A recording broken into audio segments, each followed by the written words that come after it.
No मित्रशं वरुणः शन्नो भवत्पर्यमा शन्न इन्द्रो बृहस्पतिः शन्नो विष्णुरुक्रमः नमो ब्रह्मणे नमस्ते वायो त्वमेव प्रत्यक्षं ब्रह्मासि त्वमेव प्रत्यक्षं ब्रह्म वदिष्यामि ऋतं वदिष्यामि सत्यं वदिष्यामि तन्माम् अवतु तद्वक्तारमवतु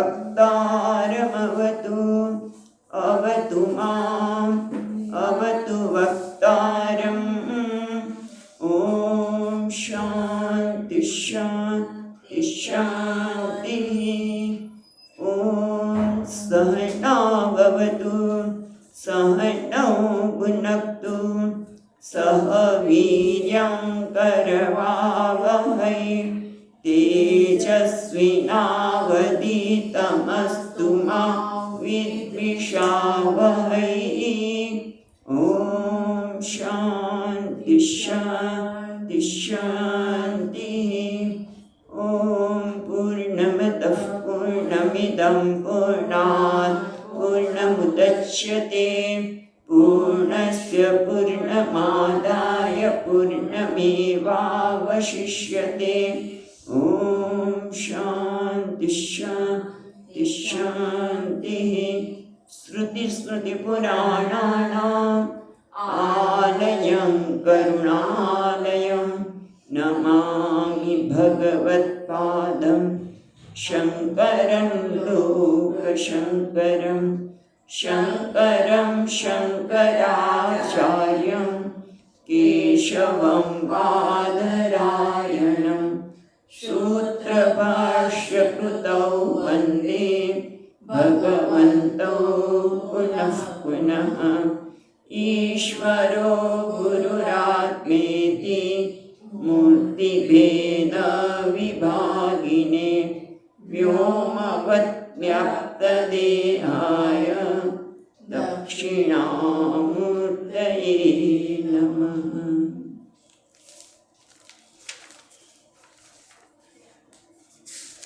नमः श्री शंकरानंद गुरुपादाम्बुजन्मने सविलास महामोह ग्राहग्रासैककर्मणे सैककर्मणे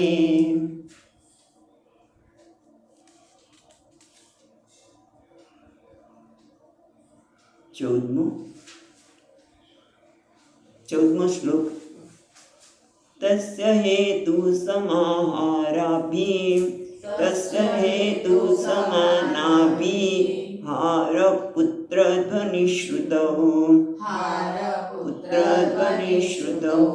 ज्ञानादिरविद्येव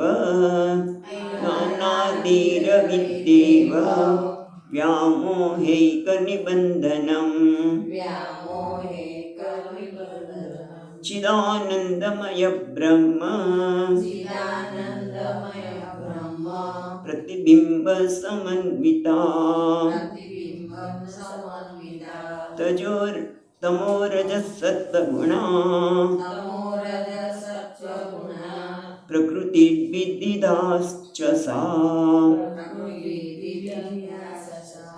એટલે આપણે જોઈ રહ્યા છીએ કે પ્રમાણે આજે તત્વ વિવેક પ્રકરણ તત્વ એટલે અનારોપિત તત્વ જેના પર કોઈ પ્રકારનો આરોપ થયો નથી પણ અત્યારે એ તત્વ ઉપર આરોપ થયો છે આત્મા પર આરોપ થયો છે માટે વિવેકની વાત કરે છે તો એમાં આપણે જોયું એ પ્રમાણે ત્રીજા ચોથા અને પાંચમા શ્લોકમાં જાગ્રત અવસ્થા સ્વપ્ન અવસ્થા અને સુષુપ્તિ અવસ્થાનો વિવેક બતાવ્યો કે જાગ્રત અવસ્થામાં વિષયો જુદા છે વિષયો અનેક છે પણ વિષયને પ્રકાશિત કરનાર જ્ઞાન ચૈતન્ય સમિત છે એ એક છે કેમ પ્રકાશ અહીંની લાઇટ છે એક જ છે, પણ એ લાઇટની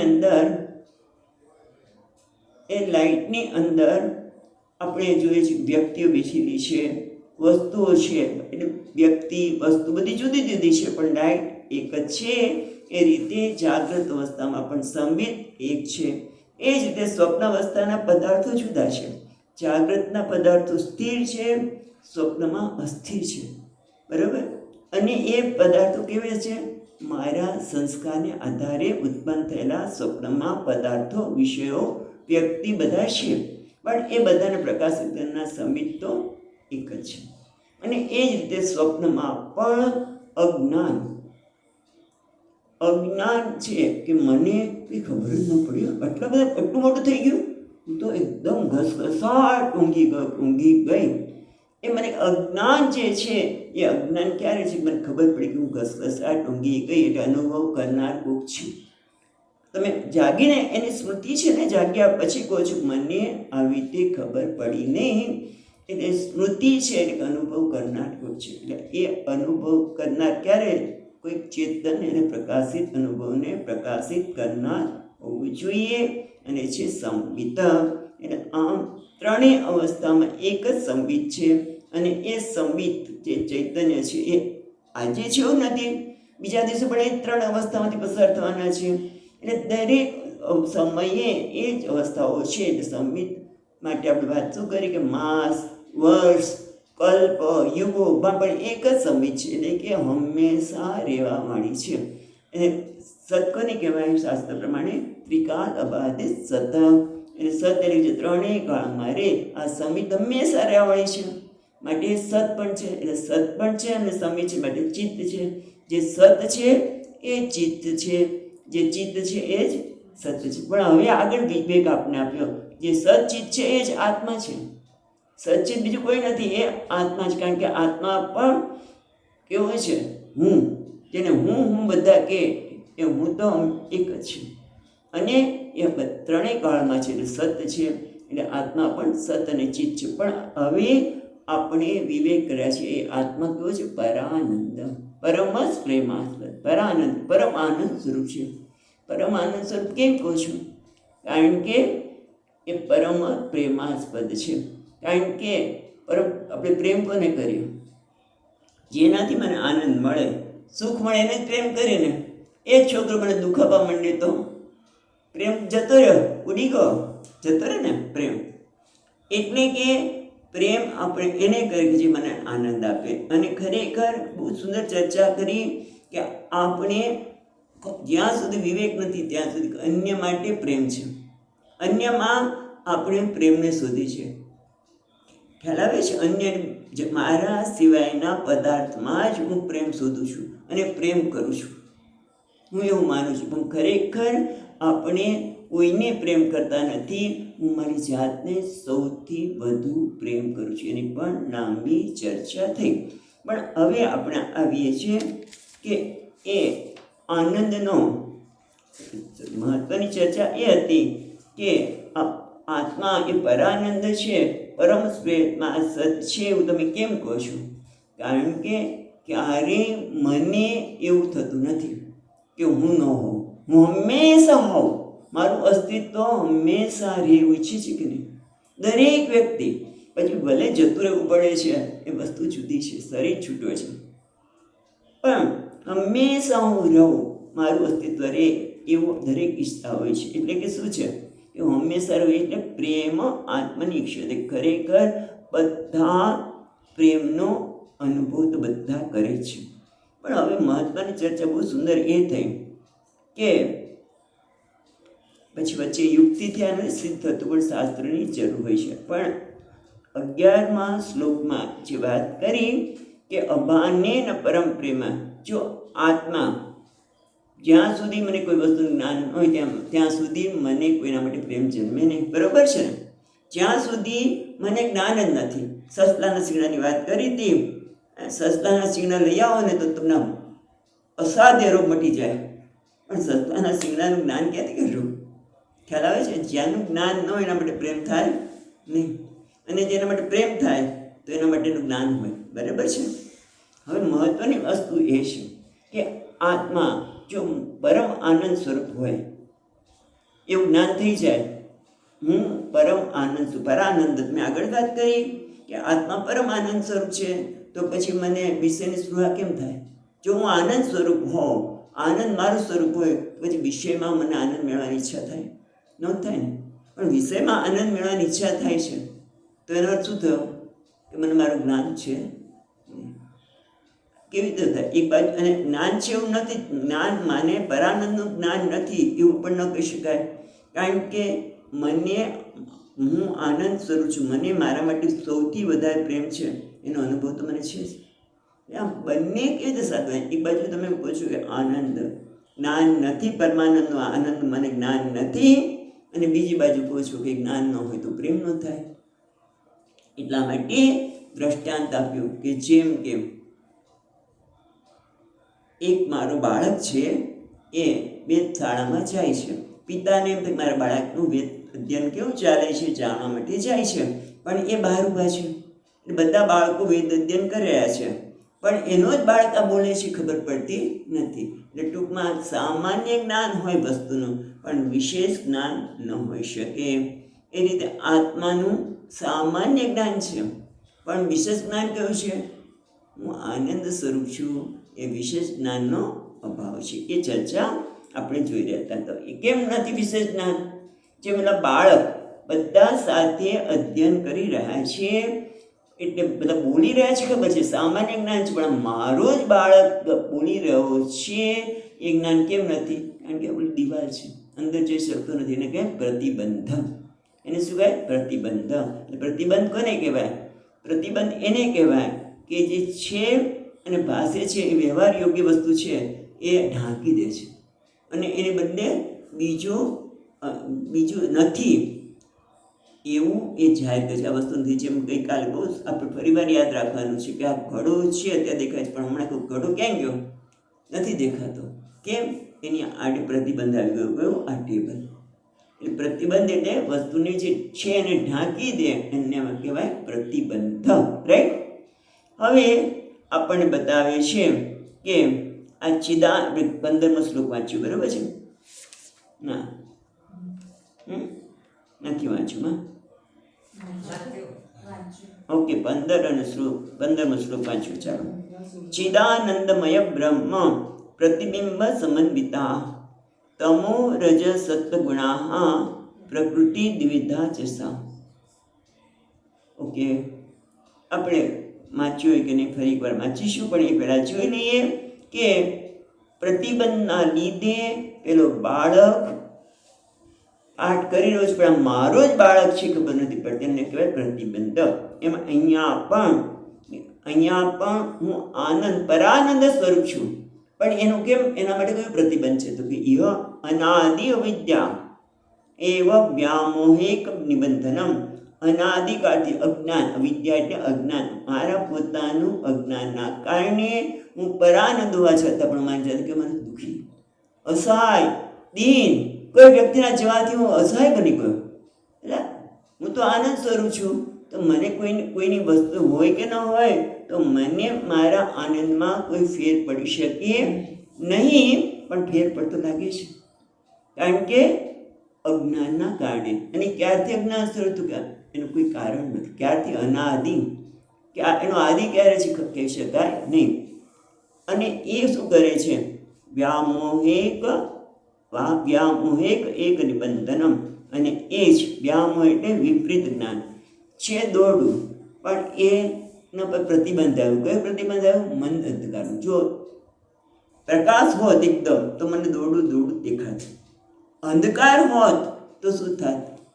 તો પણ મને કંઈ ફેર પડવાનો નહોતો. પણ મંદ અંધકાર એટલે કે પૂર્ણ પ્રકાશ પણ નથી, પૂર્ણ અંધકાર પણ નથી, ત્યાં મને શું દેખાય છે? સર્પ. એ શું બન્યું? સર્પ જે દેખાય છે શું છે? અજ્ઞાનના કારણે, મંદ અંધકારના કારણે મને વસ્તુ જેવી છે તેવી, એને કે પ્રતિબંધ. પ્રતિબંધ શું કરે છે? વસ્તુને ઢાંકી દીધી, દોડાને ઢાંકી દીધું. પણ આ છે, આ સર્પ છે. જ્યારે એવું કહે છે આ સર્પ છે, આ કોણ છે? દોરડું. એટલે સામાન્ય જ્ઞાન છે, રાઈટ, પણ વિશેષ જ્ઞાન નથી કે આ દોરડું છે, અને એને બદલે વિપરીત જ્ઞાન થાય છે, એટલે કે વ્યામોહિક નિબંધનમ, એટલે કે હું આત્મા પરમ આનંદ સ્વરૂપ છું, એ વસ્તુ પ્રતિબંધ આવે છે, પણ હું છું તો ખરો છે, હું છું અને ભાસું છું એ સામાન્ય જ્ઞાન છે, પણ અજ્ઞાનના કારણે, અવિદ્યાના કારણે વિપરીત જ્ઞાન થાય છે. શું કે હું દુઃખી છું, અસહાય છું, અપૂર્ણ છું, અધૂરો છું, જરૂરિયાતવાળો છું, એવું એક જ્ઞાન થાય છે, અને કહે છે એક નિબંધન, એ જ એનું મુખ્ય કારણ છે. આ પ્રતિબંધનું મુખ્ય કારણ કોણ છે? કે જે અજ્ઞાન, અનાદિ અજ્ઞાન, અને એના કારણે આ સંસાર બધું બંધનનો અનુભવ થાય છે. જે બહુ ગરમી થઈ તો નીચે બેસી જાય. હવે એ પ્રતિબંધનો હેતુ આપણને 15મા શ્લોકમાં બતાવે છે. જે અવિદ્યા વાત તો કરી, પણ એનું મૂળ કારણ શું છે બતાવતા 15મા શ્લોકમાં કહે છે, એક વખત ફરી વાર વાંચી લઈ, વાંધો નહીં. ચિદાનંદમય બ્રહ્મ પ્રતિબિંબ સમન્વિતા તમો રજસ સત્વગુણા પ્રકૃતે દ્વિવિધા ચ સા. એટલે કે છે કે ચિદાનંદમય બ્રહ્મ કેવો છે? ચિદાનંદમય છે, આનંદમય છે. ચિદ બ્રહ્મ, બ્રહ્મ કહો કે આત્મા, એ ચિદ સચ્ચિદ આનંદમય છે, પણ પ્રતિબિંબ સમન્વિત, પ્રતિબિંબ સાથે જોડાઈ ગયો છે. કયો પ્રતિબિંબ છે? પ્રકૃતિ. પ્રકૃતિના જે બધું સૂર્યનો પ્રકાશ છે એ પાણીમાં પ્રતિબિંબ થાય ત્યારે આપણને જુદા જુદા પ્રકારના પાણી દેખાય, બરાબર છે. તો અહીંયા શું કહે છે કે તમો રજ સત્વગુણા, અને એ અનાદિ વિદ્યા છે, વિદ્યાને આગળ સમજાય છે, એને કે પ્રકૃતિ તમો રજ સત્વગુણા, તમોગુણ, રજ અને સત્વગુણ એ પ્રકૃતિના ગુણ છે, પણ અત્યારે કયા છે? સામ્ય અવસ્થામાં. સામ્ય અવસ્થા એટલે કે બધાય સમાન છે, કંઈ અંદર કોઈ પણ પ્રકારનો વિકાર નથી. જેમ ઘણી વખત બટેકા લઈ આવે, એકાદશી છે, બટેકા તો ટમેટા લાવ્યા, ખૂબ બધા ટમેટા ભર્યા હોય ફ્રીજમાં, તમે ફ્રીજ ખોલો ને જે બરાબર મૂક્યા ન હોય તો શું ધડ પડવા માંડે, કે અંદર તો ત્યારે સામ્ય અવસ્થામાં હતા, પણ એમાં જરાક બારણું ખોલવું પડવું, એ શું કહ્યું, કંઈક એમાં પ્રેરણા મળી, કંઈક ઓલું થયું, અને એમાંથી ધડ બધો વિકાર આવવા માંડ્યો. એમ પ્રકૃતિના 3 ગુણ છે. અત્યારે સામ્ય અવસ્થા, તમો રજ સત્વગુણા, હા, એ સામ્ય અવસ્થામાં છે, સામ્ય અવસ્થાનું કે છે. અને ત્યાર પછી શું થાય છે એટલું તો બરાબર, પણ એ સાથે બીજું પણ સમજાવે છે કે પ્રકૃતિ દ્વિવિધા જ સા. આ સત્વ, રજસ અને તમો ગુણને પ્રકૃતિ કહેવામાં આવે છે, અને એ પ્રકૃતિ 2 પ્રકારની છે. પ્રકૃતિ કેવી છે? દ્વિવિધા સા, એટલે તમો રજસ તમો ગુણ એ પ્રકૃતિ છે, અને 2 પ્રકાર, દ્વિવિધા એટલે 2 પ્રકારની છે. સાચ દ્વિવિધા 2 પ્રકારની છે. કઈ છે હવે આપણે કહેશે. દ્વિવિધા એટલે તો છે વિશુદ્ધ સત્વ પ્રધાન. પ્રકૃતિ 2 પ્રકારની છે, ચ પણ છે, જો સાચ, સાચ સા એટલે સા પ્રકૃતિ દ્વિવિધા 2 પ્રકારની છે, અને ચકારા પણ છે, 3 છે. તો ચ એટલે વક્ષમાણમ. હવે પછી આ ચકાર છે, એટલે આમ તો અત્યારે આપણે કહી દઈએ છીએ કે હવે પછી જે બીજી પ્રકૃતિની વાત કરવાના છે એ. તો પહેલાં તો 2 પ્રકૃતિની વાત કરીએ. તો 2 પ્રકૃતિ કઈ છે? એક છે વિશુદ્ધ સત્વ, જેમાં સત્વગુણનું પ્રાધાન્ય છે, રજોગુણ અને તમોગુણ નથી. કાલે આપણે પેલી અલંકારની વાત કરી કે બંગડી હોય તો એમાં શુદ્ધ હોય તો કંઈ બની શકે નહીં, પણ થોડુંક નાખે તો થાય, કંઈક અંદર નાખે પછી બંગડી બનતી હોય છે. પણ શુદ્ધ સત્વ, એક શુદ્ધ સત્વગુણ છે, અને બીજી છે મલિન સત્વ. મલિન એટલે એમાં કોઈક મળ આવી ગયો છે, અશુદ્ધિ આવી ગઈ છે. મલિન એટલે અશુદ્ધિ. એમણે સમજાવે છે એક શુદ્ધ છે પ્રકૃતિ, બીજી અશુદ્ધ છે, અને ચથી તમો ગુણ પ્રકૃતિ, તમ પ્રધાન પ્રકૃતિ, ચકારા ચ દ્વારા તમો પ્રધાન, આમ એટલે પ્રકૃતિ 3 પ્રકારની થઈ, બરાબર. અને એ પ્રકૃતિ 3 ગુણ ધરાવે છે, પણ અત્યારે એ સામ્ય અવસ્થામાં છે, એમાં કોઈ પ્રકારનો વિકાર છે નહીં. અને એ ચિદાનંદ રૂપ બ્રહ્મ તસ્ય પ્રતિબિંબેને, પ્રતિબિંબ રૂપે પ્રતિછાયા રૂપેને જે જોડાયેલું છે એ કોણ છે? પ્રકૃતિ. એ પ્રકૃતિમાં જ આ સચ્ચિદાનંદ પરમાત્માનું પ્રતિબિંબ પડી રહ્યું છે. જેમ સૂર્યનું પ્રતિબિંબ પાણીમાં પડી રહ્યું છે, એમ આમાં પણ પ્રતિબિંબ પડી છે. પણ આ પ્રકૃતિમાં પ્રતિબિંબ કેવા થશે? 3 પ્રકારના થશે ને, કારણ કે 3 પ્રકારની પ્રકૃતિ છે. ભલે પ્રકૃતિના ગુણ કયા છે? સત્વ, રજસ અને તમોગુણ. પણ એક છે શુદ્ધ સત્વરૂપા, બીજી મલિન સત્વ અને ત્રીજી તમો ગુણ પ્રધાન. જરા યાદ રાખજો છે, તો આપણને આ સુંદર આખી પ્રક્રિયા સમજવાની જરૂર પડે, સમજાશે. અને આ બધું શેના માટે છે? આપણા જીવનને સમજવા માટે, વિવેક કરવા માટે. અને એટલા માટે શું જોયું આપણે? કે 2 પ્રકૃતિ છે. અહીંયા સચ્ચિદાનંદ પરમાત્મા બ્રહ્મ છે, એ પ્રતિબિંબથી જોડાયેલ છે, સમન્વિતાને જોડાયેલું છે. અને કઈ છે? તમો રજ તમોગુણ વાળી છે, જે 2 પ્રકારની છે. એક સત્વ, શુદ્ધ સત્વ, અને બીજું મલિન સત્વ. હવે શુદ્ધ સત્વ શું છે એ આપણને સમજાય. 2 પ્રકારની સ્વરૂપની કીધું ને વાત, તો શુદ્ધ સત્વ એટલે ઈશ્વરનું સ્વરૂપ ખરેખર. કારણ કે આપણે વ્યવહારમાં શું છે? જીવ, જગત અને ઈશ્વર. અને એના શાસ્ત્ર બતાવે છે કે અવિદ્યાના કારણે પ્રતિબંધ, હવે શબ્દ વાપરી શકીએ, જેમ પ્રતિબંધના કારણે સામાન્ય જ્ઞાન છે કે છોકરા વેદનું અધ્યયન કરી રહ્યા છે, પણ પોતાનો જ બાળક છે એ ખબર પડતી નથી. એ રીતે અવિદ્યારૂપી પ્રતિબંધના કારણે હું છું ને ભાસું છું, પણ મને એ સામાન્ય જ્ઞાન છે, પણ મારું વિશેષ જ્ઞાન શું છે? પરમ પ્રેમાસ્પદ છું, પરમાનંદ સ્વરૂપ છે. વિશેષ જ્ઞાન છે હુંનું નથી. એનું કારણ શું છે? પ્રતિબિંબ, અવિદ્યા એટલે પ્રકૃતિ એનું કારણ છે. હવે એના કારણે પોતાના પરમ સ્વરૂપનું જ્ઞાન નથી. એનો વિવેક કરવા માટે આ બધી વસ્તુની વાત થઈ રહી છે.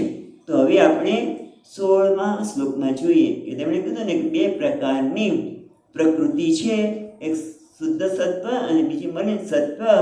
તો હવે આપણે સમજાતા કે છે 16મા શ્લોકમાં, સત્વ શુદ્ધ વિશુદ્ધિભ્યામ માયા વિદ્યે ચ તે મતે, માયા બિંબો વશીકૃત્ય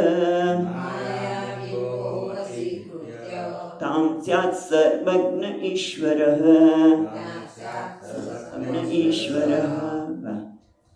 તો કે છે સત્વ, જે પેલા શબ્દોને જુદા પાડો, સત્વ શુદ્ધ વિશુદ્ધાભ્યામ, ત્યાં સુધી સત્વ શુદ્ધિ, પછી અનિકળશે અવિશુદ્ધાભ્યામ, એટલે એક સત્વ છે અને બીજું અવિશુદ્ધિ. સત્વ શુદ્ધિ અવિશુદ્ધિભ્યામ એટલે ગુણાંતરેને કલુષિત કૃતા. અશુદ્ધિ એટલે અવિશુદ્ધિ, એટલે જેમાં ગુણાંતરે એમાં કલુષિતતા આવી છે. એ માયા વિદ્યે ચ તે મતે, બરાબર. તે એટલે તે દ્વિવચન છે, તે એટલે 2, એટલે દ્વિવિધે 2, તે એટલે 2. કઈ? માયા અવિદ્યા, એક માયા છે અને એક અવિદ્યા છે. માયામાં શું છે? વિશુદ્ધ સત્વ, અને અવિદ્યા છે એ મલિન સત્વ. ખ્યાલ આવે? એટલું યાદ રાખીએ. માયા એટલે હવે તરત જ યાદ, વિશુદ્ધ સત્વ, અને અવિદ્યા એટલે મલિન સત્વ. એટલે કે છે તે માયા વિદ્યે ચ મતે, એવું છે ને. એટલે તે એટલે 2, કઈ? માયા અને અવિદ્યા, એવી જે 2 છે એ મતે એટલે સંમતે, બધા એની સાથે સંમતે. મતે એટલે મત છે એવું પણ અર્થ થાય છે, અભિપ્રાય પણ છે એવું થાય, પણ અહીંયા બધા સંમતે કે સત્વ અને અસત, આપણે સત્વ અને મલિન સત્વ એટલે માયા અને વિદ્યા, એ 2 પ્રકારની પ્રતિબિંબ, બે પ્રકારની પ્રકૃતિ છે. અને આ પ્રકૃતિ એ શું છે? પ્રકૃતિ એમ સૂર્ય નથી, એ જળ સ્થાનીય છે. એટલે માયા બિંબો વસીકૃત્ય, એટલે માયાનું પરમાત્મામાં જ્યારે પ્રતિબિંબ થાય છે, એ પ્રતિબિંબને વશ કરે છે. એટલે કે માયાને વશ કરે છે. કોણ વશ કરે છે? ઈશ્વર. કારણ કે માયા કેવી છે? વિશુદ્ધ સત્વ. અને સત્વગુણનું 14મો અધ્યાય થોડી યાદ આવતો હોય ભગવદ્ ગીતાનો, તો 14મા અધ્યાયમાં ભગવાન શું કહે છે? સત્વમ નિર્મલત્વાદ જ્ઞાનબર પ્રકાશકમનામયમ જ્ઞાન સંગેન સંજ્ઞાતિ. કારણ કે સત્વગુણ જ્યાં હોય ત્યાં એ નિર્મળતા હોય, પ્રકાશકમ પ્રકાશ હોય, એના લીધે જ્ઞાન થાય. એટલે નિર્મળ માયા કેવી છે? વિશુદ્ધ સત્વ. સત્વગુણ છે ત્યાં જ્ઞાનનું પ્રાધાન્ય હોય. પણ સત્વગુણ છે ત્યારે સત્વગુણના કારણે જ્ઞાનનું પ્રાધાન્ય છે. ઈશ્વર સત્વ માયાનો વેશ ધારણ કરે છે. આમ તો જે વસીકૃત એટલે એને વશમાં કરીને એ જ પરમાત્માનું જ્યારે માયા વિશુદ્ધ સત્વમાં પ્રતિબિંબ પડે છે ત્યારે એ બની જાય છે ઈશ્વર. અથવા તો બીજા શબ્દમાં કહીએ તો પરમાત્મા પોતે જ્યારે આ માયારૂપી વેશને ધારણ કરે છે ત્યારે પરમાત્મા ઈશ્વર બની જાય છે. અને એ જ્યારે અવિદ્યાનો વેશ ધારણ કરે છે ત્યારે એ જીવ બની જાય છે. તો એક જ પરમાત્મા. જીવ ઈશ્વયો વેશદી વિધા. રમણ મહર્ષિ પણ કહે છે કે જીવ ઈશ્વયો વેશદી વિધા. આ ઈશ્વર જ જુદા જુદા વેશ છે. જીવ રૂપે પણ એ છે અને ઈશ્વર રૂપે પણ એ છે. વ્યોમવત વ્યાપ્ત દેહ. ગુરુ આપણે બોલે છે ને ગુરુ શ્લોકમાં પણ વ્યોમવ્યત વ્યાપ્ત પરમાત્મા વ્યોમ રૂપે વ્યોમ સમાન આકાશ સમાન છે. અને એ જ ગુરુ રૂપે પણ એ છે, ઈશ્વર રૂપે પણ એ છે, જીવ રૂપે પણ એ છે. આમ સમોહમ સર્વભૂતેષુ તિષ્ઠંતમ પરમેશ્વર ગીતામાં આવે છે. ભગવાન બધામાં સમાન રૂપે રહેલો છે, પણ વેશના કારણે એ જુદા જુદા લાગે છે. અને એટલા માટે આપણે સમજવાની જરૂર છે કે ઈશ્વર પણ શું છે? વેશ છે. કોનો વેશ છે? પરમાત્માનો જ વેશ છે. કયો વેશ ધારણ કર્યો છે? શુદ્ધ સત્વ માયા. શુદ્ધ સત્વ કહે તો માયા રૂપી વેશ ધારણ કર્યો છે. અને માયા તમે જે એક બીજી વસ્તુ જાણવાની જરૂર છે. માયાને વશીકરણ કેમ કર્યું? કારણ કે જ્યાં સત્વગુણ હોય ત્યાં આપણે સ્વતંત્રતા, આપણે કોઈના વશમાં ન હોય. આપણું મન પ્રસન્ન હોય તો આપણે ક્યારેય કોઈના વશમાં ન હોય. પણ જો અહીંયા પરમાત્મા પણ માયાને વશ કરે છે, એટલે એનાથી પરતંત્ર નથી. અને સત્વગુણ છે માટે સર્વજ્ઞ છે, જ્ઞાન છે, બધું છે, સર્વજ્ઞ છે, સર્વશક્તિમાન છે. એટલે ઈશ્વર કેવા છે? સર્વજ્ઞ, સર્વશક્તિમાન અને માયાને પ્રકૃતિને પોતે વશમાં કરેલા છે. ત્યાં ભગવદ્ ગીતામાં કહે પ્રકૃતિ સ્વમ અધિષ્ઠાય સંભવામ. હું પ્રકૃતિને વશમાં કરીને આ સર્જન કરું છું. પણ અહીંયા વાત કરે છે કે સત્વ વિશુદ્ધાભ્યામ માયા વિદ્યે છે તે મતે માયા બિંબો વશીકૃત્ય તમ ત્યાં સર્વજ્ઞ ઈશ્વર. એટલે જ્યારે માયાને વશ કરે છે ત્યારે ઈશ્વર કહેવાય છે. અને એ જ પરમાત્મા મલિન સત્વમાં જ્યારે પ્રગટ થાય છે ત્યારે એ અવિદ્યાને વશમાં છે, રાગ દેશના વશમાં આવે છે. તમને ખ્યાલ આવ્યો કે મન જ્યારે રાગ દેશના વશમાં હોય ત્યારે શું હોય? મનમાં અશાંતિ જ હોય. ખ્યાલ આવે છે? જ્યારે મારા મનમાં રાગ હોય કે દ્વેષ, આમ કરવું જોઈએ અને પેલું ન કરવું જોઈએ, ત્યારે મન મારા વશમાં હોય નહીં. પછી તો જે બોલવું ન બોલવાનું હોય એ બોલી નાખે.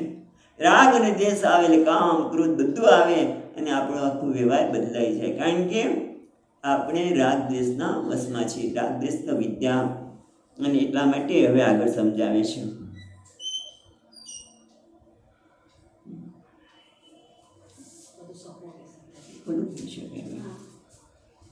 વાંધો નહીં આવે. હવે 17મો શ્લોક. 17મો શ્લોકમાં છે અવિદ્યાવશકસ્ત્વન્ય તદ્વૈચિત્યાદનેકદા સકારણ શરીરમ સ્યાત શરીરમ સ્યાત પ્રાજ્ઞસ્તત્રાભિમાનવાન તત્રાભિમાનવાન. હવે એટલે સમજાવે છે કે અવિદ્યા વસગહ તું અન્ય. આ છે ને શબ્દ એને જુદો પાડીએ તો આ અવિદ્યા વસગહ. થોડું સંસ્કૃત હવે આવડી ગયું છે તમને બધાને માનું છું. પછી ત્વ છે એમાંથી તું અને અન્યને કરશે. અન્ય જે બીજો છે એ બીજો જે એટલે અવિદ્યા વસગ એટલે અવિદ્યા પ્રતિબિંબેને સ્થિત, જે અવિદ્યા રૂપી પ્રતિબિંબમાં રહેલો છે તે કોને વશ છે? અવિદ્યાને, જીવને વશ છે. એટલા માટે કહે છે અન્ય એટલે ચિદાત્મા અન્ય જીવસ્યા. તે ચિદાત્મા જ પરમાત્મા જ જીવ કહેવામાં આવે છે. એટલે કોણ આ જીવ પણ કોનો વેશ છે? પરમાત્મા. પરમાત્મા જ જીવ રૂપે રહેલો છે. પણ આગળ શું કહે છે? તદ વૈચિત્ર્ય અનેકધા. માયા એક, ઈશ્વર એક જ છે. પણ જ્યારે અજ્ઞાન હોય એટલે કે અવિદ્યા છે ત્યારે એમાં કહ્યું છે મલિન સત્વ. મલિન સત્વ એટલે રાગ અને દ્વેષ. અને રાગ દ્વેષના તારતમ્ય રીતે વૈચિત્ર્ય એટલે અવિશુદ્ધિ તાદાત્મ્ય. જે આપણે મલિનતા છે એમાં તારતમ્ય હોય. કારણ કે રાગ અને દ્વેષ અથવા તો રજોગુણ ને તમોગુણ. અને રજોગુણ અને તમોગુણ બધામાં સરખા નથી હોતા. કોઈનામાં સત્વગુણ પ્રાધાન્ય હોય જો કે દબાયેલું છે, કોઈનામાં રજોગુણ પ્રાધાન્ય હોય, કોઈનામાં તમોગુણ પ્રાધાન્ય હોય, રજોગુણ પણ થોડોક વધારે હોય, ઓછું હોય, એવું બધું હોય ને. એટલે અનેક તારતમ્યતા લીધે અનેક જીવ બની જાય છે તો પરમાત્મા, પણ છતાં એ જ પરમાત્મા અનેક જીવ બની જાય છે. એટલે કે છે વૈચિત્ર્યા અવિદ્યા વસગહતું અન્ય એટલે જીવ. તદ વૈચિત્ર્યા, તદ એટલે અવિદ્યા એટલે કે રાગ અને દ્વેષ, રજો અને તમગુણના આપણે તારતમ્યને લીધે અનેક પ્રમાણે અનેક રૂપે દેખાય છે. જેમ એક જ અરીસો છે, વ્યક્તિ એક જ છે બરાબર, પણ એને રૂમમાં બહુ શોખીન માણસ હોય, અનેક અરીસા બનાવ્યા હોય અને એમાં પાછા અરીસા જુદા જુદા પ્રકારના હોય. ખ્યાલ આવે છે? ઘણીમાં તમે જાડા દેખાવ, કેટલાકમાં પતલા દેખાવ, એવું પણ ગમતું હોય છે. અને આજકાલ બહેનો પણ કેટલા અરીસા રાખે, આમથી જુએ, પેલી બાજુ જુએ, પાછળ જુએ. એટલે એક જ વ્યક્તિના કેટલા બધી પ્રતિબિંબ દેખાય છે અને અરીસાની વિચિત્રતાને લીધે એ આપણે વ્યક્તિ પણ અનેક દેખાય ને, વિચિત્ર દેખાય. કોઈ જાડું દેખાય, એક જ વ્યક્તિ છે પણ એક અરીસામાં જાડી દેખાય છે, એકમાં એ જ વ્યક્તિ ઊંચી દેખાય છે, એકમાં એનું મોઢું વિચિત્ર દેખાય છે, બધું દેખાય છે, રાઈટ? પણ છે તો કોણ? એક જ વ્યક્તિ છે, એક જ. એટલે અવિદ્યા વસગતુ અન્ય તદ વૈચિત્ર્યાત અનેકધા. અને વિચાર કરવાની જરૂર છે કે અરીસાની વક્રિત આપણે અરીસો છે એની વક્રતાને લીધે જે પ્રતિબિંબ છે એમાં વક્રતા જાણાય છે, પણ ખરેખર ક્યાં વક્રતા છે? પ્રતિબિંબમાં, એટલે કે વેશમાં. એટલે ઉપાધિની વક્રતાને મારી માને છે. કેમ? રાગ અવિદ્યાના લીધે ઉપાધિમાં વક્રતા છે, તારતમ્યતા ઉપાધિમાં છે, પણ અવિદ્યાને લીધે અજ્ઞાનના કારણે પરમાત્મા જ પોતાને ઉપાધિ જેવો માને છે. પ્રકૃતિ ખરેખર તો શું ભગવાન છે? કે ભગવાન તો પરમાત્મા એક જ છે, પણ જ્યારે માયાનો વેશ ધારણ કરે ત્યારે માયા શબ્દથી શુદ્ધ સત્વ તરત જ મનમાં આવશે, બરાબર? ત્યારે ઈશ્વર કહેવાય. અને અવિદ્યાનો વેશ ધારણ કરતા અનેક જીવ બની જાય છે. પોતે ક્યાં બને છે? અનેક જીવ બન્યા. જેમ એક જ અભિનેતા હોય એ નાટકમાં કેમ કંઈક ભાગ લેતો હોય તો આપણે કે અંક, નાટકમાં અંક, પહેલો અંક, બીજો અંક, ત્રીજો અંક. પહેલા અંકમાં એ જ અભિનેતા રાજા બની જાય છે, રાઈટ? અવાજમાં જ એક જ અભિનેતા રાજા બની ગયો. પછી બીજા રાજા બને સિંહાસન પર બેઠા છે, સુંદર મજાના મુગટ ને કેવા સરસ ઘરેણા અને કંઈક પહેર્યું છે. અને એ જ રાજા પછી બીજા અંકમાં આવે છે ત્યારે પ્રધાન બને છે. ત્યારે ઓલા રાજા છે એટલે બધા એનો સ્વામી છે. જો ઈશ્વર બધાનો સ્વામી છે, માયાનો પણ સ્વામી છે, સ્વતંત્ર છે. પ્રધાન હોય ત્યારે હા સાહેબ એવું કરવું પડે. અને એ ત્રીજા અંકમાં ભિખારી આવે તો હળધૂત પણ થાય રાજા હોય, તું કેમ અહીંયા આવ્યો, હા કેમ આમ કરે છે, એટલે હળધૂત પણ થઈ શકે. પણ ટૂંકમાં એ છે તો એક જ વ્યક્તિ, રાજા પણ એ, પ્રધાન પણ એ અને ભિખારી પણ એમ એ જ રાજા એટલે ઈશ્વર, હા એ જીવ રૂપે અને એ જગત રૂપે છે. અને આ રીતે કે છે. હવે એ તો બરાબર છે, પણ એથી આગળ આપણે સમજાવે છે કે સા કારણ શરીરમ સ્યાત પ્રાજ્ઞ તત્ર વિમાનવાત. હવે ત્રીજી લીટીમાં આપણે પણ તારતમ્ય રીતે અનેક તો બની જાય છે, પણ એને અહીંયા પ્રશ્નોપનિષદમાં બતાવે છે યથા મુંચિકા શિકા એવ આત્મા યુક્તા સમૃદ્ધતમ. આ બધી ચર્ચા કરવા પાછળનું કારણ એક જ છે કે વિવેક કરવાનો છે. જે પેલું ઘાસ આપણે ડાંગર હોય, ડાંગર આપણે ખબર છે પૂજા માટે ભગવાનને આખી ડાંગર ચડાવતા હોય તો એના ઉપરનું પગ ધીમે ધીમે કાઢવાનું, બહુ વિવેકથી કાઢવું પડે તો તૂટી જાય. એમ અહીંયા પણ જેને હું જીવ માનું છું એ ખરેખર જીવ કોણ છે તો એ પરમાત્મા જ. અને એટલા માટે આપણું ધ્યાન રાખવાની જરૂર છે કે આ જે કાંઈ છે એ શું છે, જીવ પણ વેશ છે, પરમાત્મા પણ વેશ છે અને આ જગત પણ વેશ છે. પણ એ વેશ તરીકે જાણીએ તો વેશનો ધારણ કરનાર કોણ છે, પરમાત્મા. જે શુદ્ધ ચૈતન્ય છે એને જાણી શકાય. અને એને જાણવા માટે વેશમાં જે વેશ ધારણ કર્યો છે જીવ, એને સમજાવે છે. તો એ વિવેક કરવા માટે કાં તો ઘણા શાસ્ત્રમાં 3 પ્રકારના શરીર, સ્થૂળ શરીર, સૂક્ષ્મ શરીર અને કારણ શરીર, એનો વિવેક આપે. અથવા તો પંચકોશનો વિવેક કે આ અન્નમય શરીર, પ્રાણમય, મનોમય, એ રીતે આપે. એટલે વિવેક કરવા માટે જુદી જુદી પ્રક્રિયા આપવામાં છે. શેના માટે? વિવેક કરવા માટે. શેના માટે? વેશને જાણવા માટે કે આ વેશ છે અને વેશનો પહેરનાર જુદો છે. વેશ એટલે કોઈની વાત થાય છે? આ વેશની વાત કરે છે એટલે કયા કોની વાત થાય છે? અભિનેતાની નહીં, આપણી પોતાની. કે આ જેને હું દીનહીન માનું છું એ શું છે? વેશ છે. એ કેના એટલે વેશ છે? અવિદ્યાનો વેશ છે. અને એટલે અવિદ્યાનો વેશ એટલે આપણે એને પરવશ છીએ, પણ આપણે જો જાણીએ કે ખરેખર આ વેશ છે અને વેશનો પહેરનાર એનાથી જુદો છે. અને પછી શું થાય છે કે વેશ છે બરાબર, અવિદ્યાના લીધે હું મારી જાતને અપૂર્ણ માનું છું. પણ એ અપૂર્ણ માનું છું, પણ મને અપૂર્ણતા ગમતી નથી. એટલે પૂર્ણ થવા માટે મારે કંઈક પ્રયત્ન, તરત જ ઈચ્છા થવાની. ઈચ્છા થાય તો ઈચ્છાની પૂર્તિ માટે કોઈ વસ્તુ તો હોવી છે ને, બરાબર? એટલે ઈષ્ટવતની પૂર્તિ હોવી જોઈએ. અને એ પૂર્તિ કરવા માટે એક હોવું તો છે. દાખલા તરીકે ભૂખ લાગી પણ અન્ન જ ન હોય તો ઈચ્છા કંઈ થઈ શકે નહીં. એટલા માટે હવે આપણને અહીંયા એ સમજાવે છે કે અવિદ્યાનો વેશ ધારણ કરીને એ પરમાત્મા અનેક રૂપે પોતે દેખાવા લાગ્યો. પણ એનો વિવેક કરવા માટે હવે આપણને 3 પ્રકારના શરીરની વાત કરે છે. બીજી રીતે નાખે છે સા કારણ શરીરસ્યાત પ્રાજ્ઞ તત્ર અભિમાનિવાન. જ્યારે એ અવિદ્યા સાથે જો અવિદ્યા સાથે અભિમાન કરે છે ત્યારે ચોથી ચરણ તત્ર અભિમાનત્વાદ.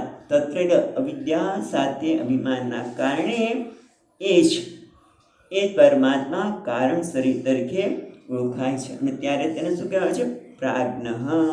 એ કારણ શરીરને પ્રાજ્ઞ કહેવામાં આવે. થોડુંક માંડવ્ય ઉપનિષદમાં આવે છે પ્રાજ્ઞ. કારણ શરીરને પ્રાજ્ઞ કહેવામાં આવે, સૂક્ષ્મ શરીરને તૈજસ અને સ્થૂળ શરીરને વિશ્વ. એ પછી હમણાં પાછું જોઈશું, પણ આ તો તમને શબ્દથી પરિચિત થાવ એટલા માટે ત્યાં કહે છે કે કારણ શરીર કોને કહેવાય? કારણ કે જેના લીધે આ બધું ઉત્પન્ન થાય છે. શેના લીધે? અજ્ઞાનના લીધે. કારણ શરીર એટલે કારણ, જે કારણના લીધે ઉત્પન્ન થાય છે. અને કારણ શરીર કોને કહ્યું? જે અવિદ્યા સાથે તાદાત્મ્ય કરીને પોતે અવિદ્યા જેટલો રજોન તમોગુણ તે પોતે અપૂર્ણ માને છે, દિનહીન માને છે, એ જ એનું દિનહીન માને છે. એને દિનતા પૂર્વક કરવા માટે એને જગત સાથે વ્યવહાર કરવો પડે, એના માટે જગતનું સર્જન કરવું પડે ભગવાને. એ તો કેવી રીતે ઈચ્છા પૂરી થાય? એટલે શું થયું કે આ કારણ શરીર જ આખા જગતનું કારણ છે. અને એને શું કહેવામાં છે? પ્રાજ્ઞ. પ્રાજ્ઞ એટલા માટે કહેવામાં આવે છે કે જ્યારે કારણ શરીર કહે છે ત્યારે રજોગુણ કે તમોગુણ તો છે જ નહીં. એટલે સુસુપ્તિમાં પણ તમે જુઓ, આપણે સૂઈ ગયા ત્યારે કોઈ વસ્તુ નથી, પણ કંઈક એવું છે કે જે મને જગાડે છે. જેમ હમણાં કૈવલ્ય ઉપનિષદમાં જોયું ને કે એને કોણ જગાડે છે? પૂર્વ કર્મો એને જગાડે છે. એટલે કારણ શરીર જે છે સૂઈ ગયા પછી કંઈક એવું અવ્યક્ત જે પડ્યું છે ઈચ્છા, એને જગાડે છે. ભલે આપણે એલાર્મ મૂક્યું તો વહેલું ઉઠવું પડે, પણ ક્યારેક તો જાગીએ ને. કેમ? કે એની ઈચ્છાઓને પૂર્તિ કરવી છે માટે. અને એટલા માટે એને કારણ શરીર, એટલે કારણ શરીર કે જે વસ્તુની માટે જવાબદાર છે એમ. પણ બીજો શબ્દ આપ્યો પ્રાજ્ઞ. પ્રાજ્ઞ એટલે અહીંયા સરસ બતાવ્યું. પ્રજ્ઞ એવો પ્રાજ્ઞ, જેને જ્ઞાન છે તે. પ્રાજ્ઞ એટલે જે જ્ઞાન છે. પ્રજ્ઞા અવિનાશી રૂપત્વાદ અનુભવ રૂપતયા.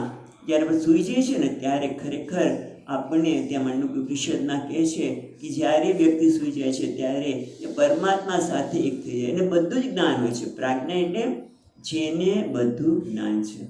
એટલે કે જે સંસ્કાર છે જેમાંથી આ જગતનું એ સર્જન કરી શકે. જગતનું એના બધા કંઈ અહીંયા જગત નહીં આવે. પ્રાજ્ઞાને સ્થૂળ આપણે સુસુપ્તિ કહીએ છીએ. એ સ્થૂળ અને સૂક્ષ્મ શરીરનું સર્જન કરવા માટે જે જવાબદાર છે એને કારણ શરીર કહેવામાં આવે. પણ કારણ શરીર તો આપણે જોઈ શકતા નથી. આ સ્થૂળ શરીરને જોઈ શકીએ છીએ. સૂક્ષ્મ શરીર કોને કહેવાની વાત હમણાં કરશે. એ સૂક્ષ્મ શરીરનું અનુમાન કરી શકીએ, પણ કારણ શરીર તો કારણ એટલે કે જેના આ સ્થૂળ અને સૂક્ષ્મ શરીર માટે જે કારણ છે એને કારણ શરીર કહેવામાં આવે. પણ એને આપણે જોઈ શકતા નથી, તો તમે શરીર કેમ કહો છો? ખ્યાલ આવે છે? તમે એ શરીર કેમ કહો છો? તો એટલા માટે શરીર કહેવામાં આવે છે ક્ષીયમાણત્વાદ શરીર. જેનો નાશ થાય એને શરીર કહેવામાં આવે. તો કારણ શરીરનો નાશ ક્યારે થાય? કારણ એટલે અજ્ઞાન. અજ્ઞાનના કારણે અજ્ઞાન અવિદ્યાના સાથે તાદાત્મ્ય કરવાથી એને આપણે એવું કીધું ને તત્રભિમાનત્વાદ. અવિદ્યા સાથે તાદાત્મ્ય કરવાના લીધે પોતાને એવું ઓળખાવાના લીધે એક પણ બની જાય છે કારણ શરીર. એને પ્રાજ્ઞ કહેવામાં આવે છે. પ્રશ્ન એ થયો શરીર કેમ? તો કે ક્ષીયમાણત્વાદ એટલે કે જેનો નાશ થાય છે. એટલે કારણ શરીરનો નાશ ક્યારે થાય? કારણ શરીર અજ્ઞાન. અજ્ઞાનનો નાશ ક્યારે થાય? જ્યારે જ્ઞાન થાય ત્યારે. બરાબર? તત્વજ્ઞાન થાય ત્યારે એનો નાશ થાય. એટલા માટે એને શરીર કહેવામાં આવે છે. ખરેખર એનો કોઈ રૂપ કે એવું નથી, પણ છતાં જ્યાં એનું નાશ થવા યોગ્ય છે જ્ઞાનના લીધે, માટે એને શરીર કહેવામાં આવે છે. હવે આટલું તો આપણે સમજાવ્યું કે આ કારણ શરીર જે છે એ આ જેને જીવ કહેવામાં આવે છે. જીવ એટલે અવિદ્યા પ્રકૃતિ. એક માયા પ્રકૃતિ છે, બીજી મને સત્વ પ્રકૃતિ અથવા અવિદ્યા. એ વાત કરી. તો હવે એ કારણ શરીર જે આ સ્થૂળ અને સૂક્ષ્મ શરીરનું કારણ છે એમાંથી કેવી રીતે ઉત્પત્તિ થઈ એ હવે આપણે ક્રમથી સમજાવે છે. આ બધાની પાછળ એક જ હેતુ છે કે જેથી આપણે સમજાય કે આ બધા વેશ છે અને વેશ પહેરનાર આનાથી જુદો છે. એટલે હવે આગળ કહે છે 18મા શ્લોકમાં સૂક્ષ્મ શરીરની ઉત્પત્તિ બતાવતા પહેલા આપણા જગતની ઉત્પત્તિ બતાવે છે. એટલે કે છે 18મા શ્લોકમાં એટલે આપણે ત્રણ પ્રકૃતિ, એક શુદ્ધ સત્વ પ્રકૃતિ, મલિન સત્વ અને તમો પ્રધાન. આ તમો પ્રધાનની વાત કરે છે 18મા શ્લોકમાં. તમ પ્રધાન પ્રકૃતે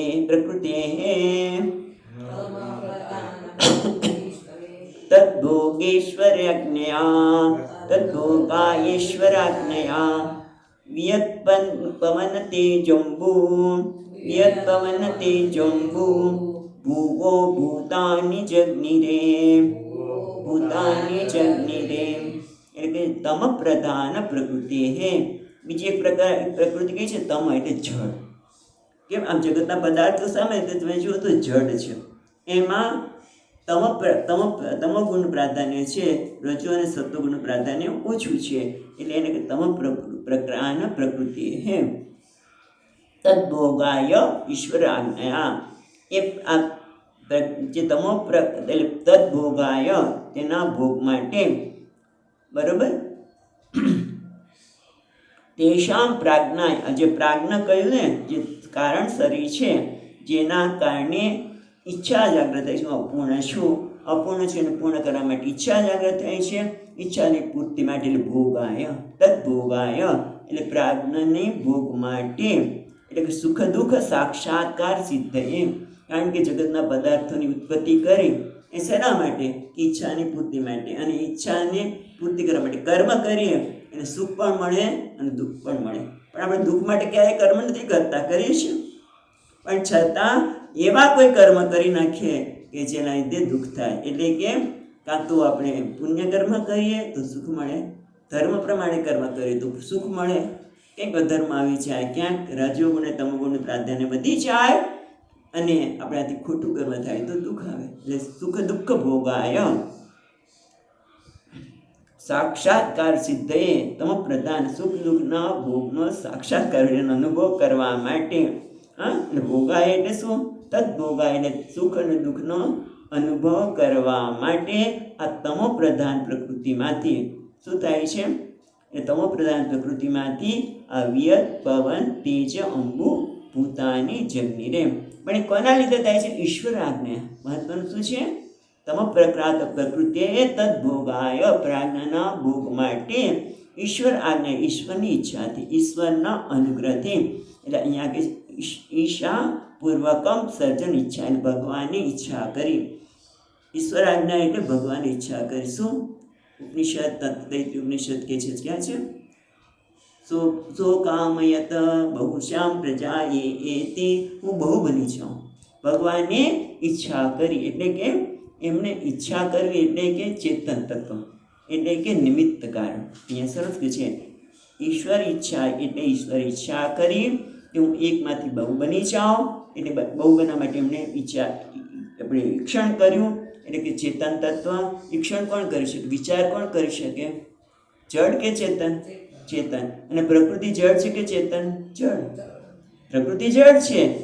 એટલે તમ પ્રધાન પ્રકૃતિ, તમ પ્રધાન પ્રકૃતિમાંથી આ બધું ઉત્પન્ન થયું. પણ એ ઉપાદાન કારણ છે અને ઈશ્વર છે નિમિત્ત કારણ. એટલા માટે અહીંયા નિમિત્ત કારણ ભૂતયા, એના નિમિત્ત કારણ રૂપી ઈશ્વર આજ્ઞા. વિયત એટલે આકાશ, પવન એટલે વાયુ, બીજી લીટીમાં જોઈએ છીએ આપણે, બરાબર. તેજ એટલે અગ્નિ, અંબુ એટલે જળ અને ભુવા એટલે પૃથ્વી. ભૂતાની જગ્નિરે, આ જગ્નિરે એટલે પ્રાદુર્ભાવ થયો, ઉત્પન્ન થયા. તમો પ્રધાન પ્રકૃતિથી, ઈશ્વરની આજ્ઞાથી. કોના માટે થયા? તદ્ભોગા એટલે પ્રાજ્ઞાના ભોગ માટે. પ્રાજ્ઞા એ કારણ શરીર છે, એ કારણ શરીર ને જેના કારણે પોતાને તાદાત્મ્યને કારણે પ્રાજ્ઞા માને છે અને એના ભોગ માટે હવે શું થાય છે? આ બધું સર્જન થાય છે. પહેલું સર્જન બતાવ્યું પંચમહાભૂતનું. પંચમહાભૂત એટલે તત્વભૂત પ્રમાણે તન્માત્રા સૂક્ષ્મ છે. આ પંચમહાભૂત સૂક્ષ્મ છે. અને પંચમહાભૂતની વાત કરી એ ક્યાંથી ઉત્પન્ન થયા છે? આમ તો અવિદ્યા તમો પ્રધાન પણ છે તો માયા. માયામાં કયા ગુણ છે? 3 ગુણ, સત્વ, રજસ અને તમોગુણ. એટલે પંચમહાભૂતના જે આકાશ, વાયુ, અગ્નિ, જળ અને પૃથ્વી, એમ ત્રણેયમાં, એ પાંચેમાં કયા? સત્વ, રજસ, તમોગુણ તો હોવા રહે ને. સત્વ, રજસ અને તમોગુણ હોવા કે ના હોય કે નહીં હોય? એટલે એમાં રહેવાના. હવે એના માટે હવે આપણે કહે છે, હવે બધું જે પંચમહાભૂત છે, ભૂત સૃષ્ટિ જે બની એ કેવી છે? સૂક્ષ્મ છે. અને એમાંથી હવે સૃષ્ટિ કેવી રીતે બની? તો 5 પંચમહાભૂત છે, યાદ કરી. એમાં સત્વગુણ છે. એમાંથી સત્વગુણનું કામ શું છે? પહેલાં તો સત્વ શું કરે? જ્ઞાનની ઉત્પત્તિ કરે. સત્વાત સંજાયતે જ્ઞાનમ, સત્વના લીધે જ્ઞાન ઉત્પન્ન થાય. એ સત્વ ગુણમાંથી જ્ઞાનેન્દ્ર બનશે. પંચમહાભૂતના સત્વગુણમાંથી શું બને? જ્ઞાન. પછી રજોગુણમાંથી શું બને? રજોગુણ શું કરે છે? કર્મની ઉત્પત્તિ કરે છે. રજોગુણ કર્મ ઉત્પન્ન કરે. એટલે એ બધી વસ્તુઓ આપણને અહીંયા બતાવે છે. તો 19મો શ્લોક જોઈએ. સત્પાંશે પંચભિસ્તેષાં ક્રમાધીનિન્દ્રિય પંચકમ શ્રોત્રત્વક્ષરીરસના સક્રસીરસના ઘ્રાણાખ્યમુપજાયતે. આમ તો શ્રોત્રત્વક્ષીરસન ઘ્રાણાખ્ય ઉપજાયતે આખી પેટી સાથે બોલવી પડે, પણ આપણે સરળતા માટે અહીંયા બ્રેક લીધો. તો હવે આપણે જોઈએ તો સત્પાંશે એટલે સંતાંશ એટલે તેષામ વ્યદાદિ જે 5 જે છે એના સત્વગુણમાંથી, સત્તાંશ એટલે સત્વગુણમાંથી, ભોગૈ ઉપાદાન ભૂતૈ એના ભોગ માટે. કારણ કે પેલા ઈચ્છા જાગૃત થાય, પછી ઈચ્છાની પૂર્તિ માટે આપણે કર્મ કરીએ, તો એના માટે એ છે સત્વાંશમાંથી પંચબીજ. સત્વાંશે પંચબીજ 5 જે પંચમહાભૂત છે એના સત્વગુણમાંથી તેષામ ક્રમાત ક્રમ પ્રમાણે ધી ઇન્દ્રિય પંચકમ. ધી એટલે જ્ઞાનેન્દ્રિય. 5 પ્રકારની જ્ઞાનેન્દ્રિયો ઉત્પન્ન થઈ. હા, કઈ કઈ? તો શ્રોત્ર, શ્રોત્ર, અક્ષી, રસ, બરાબર, રસનમ, ઘ્રાણખ્ય ઉપજાયતે. 5 પ્રકારની ઇન્દ્રિયો ઉત્પન્ન થઈ. કેવી રીતે જુઓ? તો ઇન્દ્રિય યાદ કરીએ. પહેલો છે વિયદ એટલે આકાશ. તો આકાશનો ગુણ શું છે? શબ્દ. તો શબ્દ સાંભળવા માટે શું જોઈએ? આકાશનો ગુણ શબ્દ છે. શબ્દને સાંભળવા માટે શું છે? શ્રોત્રેન્દ્રિય. બરાબર, એટલે શ્રોત્ર, પછી આકાશ, પછી ત્વગ એટલે સ્પર્શેન્દ્રિય. બરાબર ને? હા, ત્વગ છે એ સ્પર્શેન્દ્રિય. વાયુ શું કરે? સ્પર્શનો અનુભવ કરાવે અને બળ પણ આપે. પછી જોઈશું. એટલે વિયદ, પછી પવન એટલે વાયુ, એનાથી ત્વગેન્દ્રિય. પછી શું આવે છે? તેજ એટલે અગ્નિ. અગ્નિનો ગુણ શું છે? અગ્નિનો ગુણ છે રૂપ અને અગ્નિ છે એનામાં રૂપ, ઉષ્ણતા છે ને રૂપની એને જોવા મળે. એટલે શું કહે છે અહીંયા? અક્ષી. ત્વગ પછી અક્ષી આંખ. આંખ દ્વારા રૂપ અને રંગનું જ્ઞાન થાય. અને તેજ અગ્નિ પણ શું કરે છે? રૂપ અને રંગનું જ્ઞાન કરાવે છે. એટલે અગ્નિમાં રૂપ અને રંગનું જ્ઞાન કરાવવાનું થાય છે. એના માટે કઈ ઇન્દ્રિયની જરૂર પડે? આંખની. ને અગ્નિના તેજો અંશમાંથી આંખ રૂપી ઇન્દ્રિય ઉત્પન્ન થઈ, અક્ષી ઇન્દ્રિય ઉત્પન્ન થઈ. પછી આવે છે અંબુ એટલે જળ. જળનું કામ શું છે? સ્વાદિન્દ્રિય, રસના. બરાબર, એટલે રસનેન્દ્રિય એમાંથી ઉત્પન્ન થઈ. અને વહ એટલે પૃથ્વી. પૃથ્વી શું છે?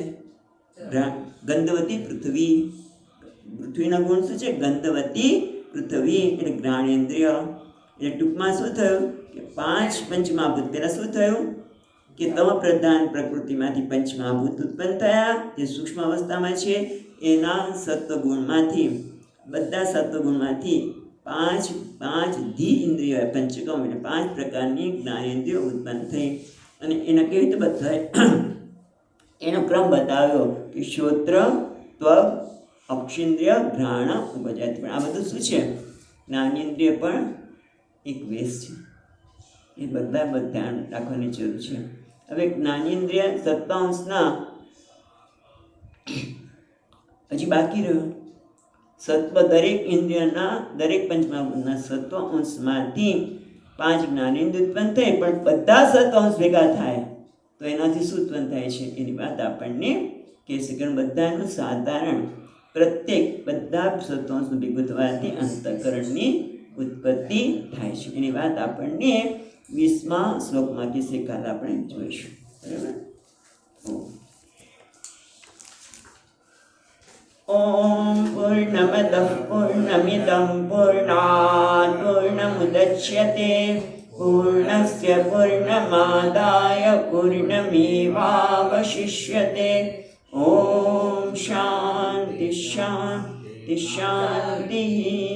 श्रुतिस्मृतिपुराणानाम् आलयं करुणालयं नमामि भगवत्पादं शङ्करं लोकशङ्करं शङ्करं शङ्कराचार्यं केशवं बादरायणं सूत्रभाष्यकृतौ वन्दे भगवन्तौ पुनः पुनः।